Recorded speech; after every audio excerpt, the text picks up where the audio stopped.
life force sort of flows through your body. And depression could be like a lot of earth element. You don't have enough fire. That's why you're depressed. It's just like deep rest, you know, like very deep. Your life force is very heavy, very sludgy, very dense.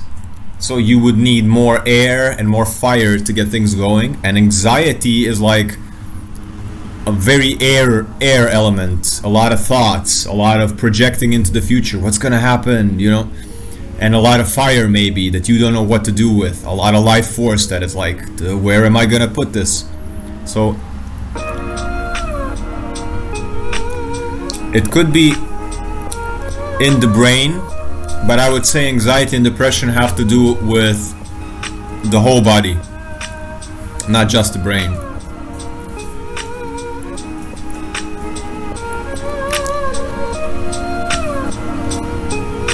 So do you believe in a chemical imbalance in the brain can cause depression and anxiety? It could be one of the things. I would say chemical imbalance in the brain can cause depression and anxiety.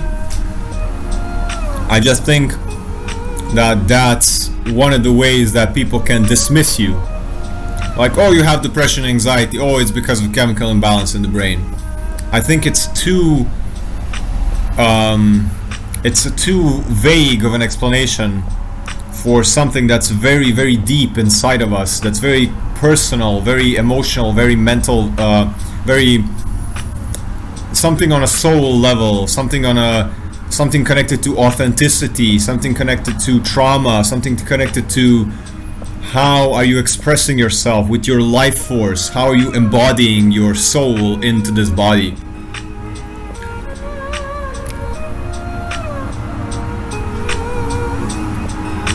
Ainsley asks, shadow work, never heard of this. So shadow work is like an introspective modality where you basically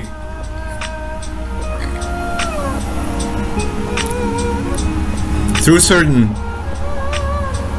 teachings and archetypes and stuff that Carl Jung works with, and Freud and Wilhelm Reich and many other people, you start examining how do you respond to certain things impulsively.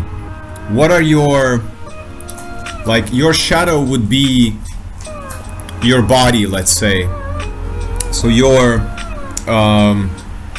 have your conscious mind that you are conscious of, but then you have your entire body, which is your subconscious mind, which can have certain reactions and, let's say, twitches and impulses and anything that sort of is not like you haven't authorized it.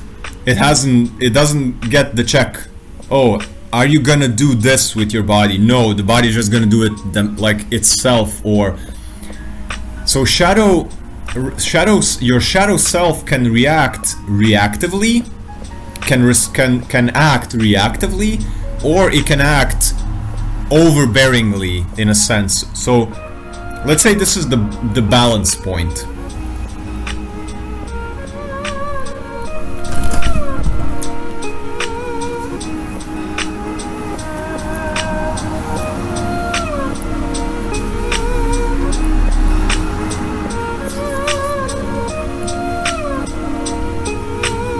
Let's say this is the balance point where you respond and you go through life from a line perspective.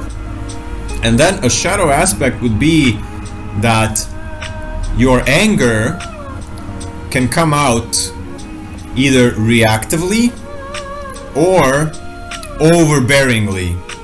So reactively would mean that you never use your anger, or shall I say fire, because anger is just one small fragment of how you can use your fire, not in a very constructive way, but it is a way that you can use it. Let's say you use your fire in a shadow aspect reactively as anger. That means that the aligned way would be to use it for, let's say, exercise, for creative purposes, for having difficult conversation, for transformation, for building things, for stuff like that. And then if you don't use it like that, it gets used in a shadow aspect, and a shadow aspect can be reactive or overbearing. So the reactive aspect would be, I haven't used my fire, I haven't integrated my fire, meaning it's still in the shadow, it's still not in my awareness. I'm not aware of how am I using my fire. And then somebody provokes you, or you get triggered by something, and then your fire gets, you flip out on somebody suddenly, so your fire gets used up reactively. It gets used up, oh my god, I haven't. So that's like the shadow aspect, the reactive shadow aspect.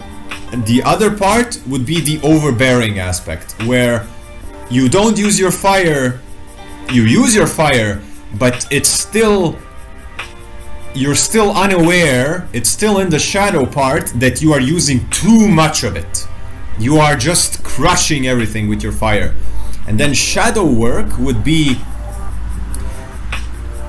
examining yourself, like where, okay, sitting down with a therapist or with yourself and going like, okay, in what situations in my life am I using my fire reactively? In what situations in my life am I overbearing with my fire? And that can be also with your water element, which is emotions. It can be air element, which is thoughts and communication. It can be earth element, which is like, I'm heavy and I'm not moving, I'm stubborn, shit like that. So that would be shadow work. And it goes also into trauma. It goes into past experience, like anything that, I think Jung said, until you make the subconscious conscious, it's gonna run your life and you think it's fate. And it's sort of like, it's almost like there's something else making decisions for you. It's your body just reactively doing things, and you're not even aware that you're not aware. And then shadow work is like just working on your shadow in a sense of shedding light. It's like a big flashlight going, oh, look at this corner of your life. You have something here. Let's poke it out. Let's pull it out and see what the little fucker is doing in the background.